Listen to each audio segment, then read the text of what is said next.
अयोध्या मंडल के 5 जिले हैं, जिसमें सभी जिलों में मिला करके कुल 422 क्रय केंद्र स्थापित किए गए हैं, जिसमें अयोध्या में 58 केंद्र हैं, अम्बेडकरनगर में 88 हैं, सुल्तानपुर में 90 हैं, बाराबंकी में 95 है और अमेठी में 91 केंद्र हैं। हमारी खरीद 1 नवंबर से स्टार्ट है। 2-3 दिन छुट्टियां थी, उसके बाद 4 तारीख जैसे ही आई हमारे सारे स्टाफ अपने अपने क्रय स्थल पर पहुंच गए हैं और 4 तारीख से ही हमारी खरीद शुरू हो गई। अभी तक 176 क्रय केंद्र ऐसे हैं जहां पर खरीद कल तक हो चुकी है। कंटिन्यू खरीद जारी है।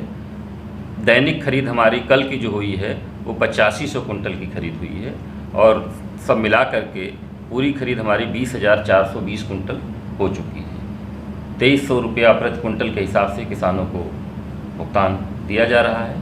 किसानों को किसी प्रकार की कोई समस्या नहीं है, कहीं पर कोई डिस्ट्रेस सेल की कोई समस्या नहीं है। किसानों का जो भी धान आएगा उसको हम लोग एमएसपी पर खरीद करेंगे। अब जैसे कि आपके यहाँ मतलब कुछ दिन पहले एक वीडियो वायरल हुई थी, उसमें जो खाद्यान्न रखा जाता है वो हमारा भी खाद्यान्न यहाँ का खरीदा हुआ भी खाद्यान्न रहता है और ये हमारा जो पीडीएस में रिक्वायरमेंट होती है वो बाहर से रैक से वो लोग खाद्यान्न मंगाते भी हैं।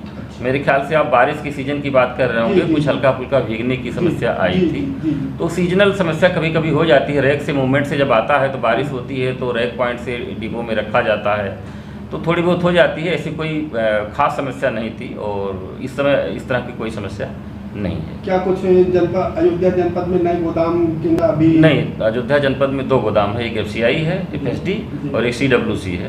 वो दोनों गोदाम पर्याप्त है स्टोरेज के लिए। आपकी तरफ से रखरखाव की क्या व्यवस्था है? हमारी तरफ से रखरखाव की पूरी व्यवस्था है। 2 गोदाम अयोध्या जिलों में है और अम्बेडकर नगर जिले में शाहगंज बड़ा डिपो है, टांडा बेलांगर में 2 डिपो हैं। इसके अलावा 3-4 डिपो सुल्तानपुर में हैं। 5000 MT की नई गोदाम PG सुल्तानपुर में बनकर के तैयार हो गई है। बाराबंकी में बड़ी सी गोदाम है, हैदरगढ़ SWC की गोदाम है, अमेठी में भी इसी तरह से जामों में बहुत बड़ी गोदाम है।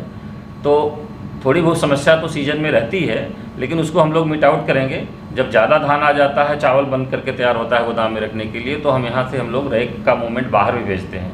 पिछली बार सुल्तानपुर ज़िले में समस्या आई थी तो 6 रैक यहाँ से बाहर भिजवाए थे। किस हिसाब से आप खरीदते हैं धानों को? नहीं, 2300 रुपया प्रति कुंटल का रेट है हमारा, सरकारी समर्थन मूल्य का रेट है।